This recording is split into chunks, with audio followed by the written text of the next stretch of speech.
बस यार हम ही पागल। পাকিস্তানের জনপ্রিয় অভিনেত্রী হানিয়া আমির, যাকে নিয়ে ভক্তদের কৌতূহলের জন্য শেষ নেই। সবচেয়ে বড় প্রশ্ন একটাই, কবে বিয়ে করছেন হানিয়া? কিন্তু বিয়ের আগেই যদি বিচ্ছেদের ভবিষ্যৎবাণী চলে আসে? হ্যাঁ, ঠিক এমনটাই ঘটেছে এবার।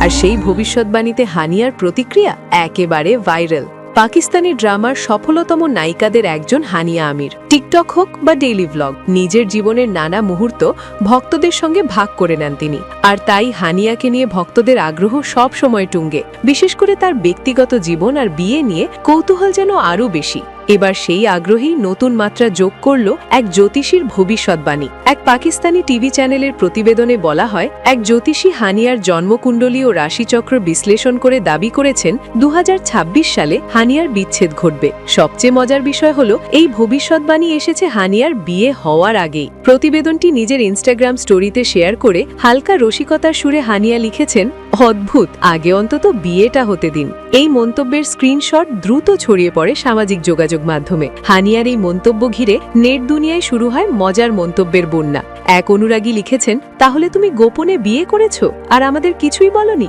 আরেকজন প্রশ্ন তুলেছেন, বিয়ের আগেই ডিভোর্স কিভাবে হয়? অনেকে আবার পুরো বিষয়টিকেই নিয়েছেন হালকা মজার চোখে। এদিকে গত বছরের শেষ ভাগে আরেকটি গুঞ্জনও শোনা যাচ্ছে যে হানিয়া আমির নাকি আবারও সাবেক প্রেমিক গায়ক আসিম আজহারের সঙ্গে সম্পর্কে জড়িয়েছেন। কেউ কেউ তো বলছেন এই বছরই নাকি বিয়েটা সারবেন তারা। তবে এই প্রেমের গুঞ্জন নিয়ে এখনো পর্যন্ত হানিয়া বা আসিম কেউই আনুষ্ঠানিকভাবে কিছু বলেননি। সব জল্পনা কল্পনার মাঝেও একটা বিষয় পরিষ্কার, হানিয়া আমির নিজেই এই ধরনের ভবিষ্যৎবাণীকে খুব সিরিয়াসলি নেননি, বরং রসিকতার মাধ্যমেই ভক্তদের সঙ্গে বিষয়টি উপভোগ করছেন।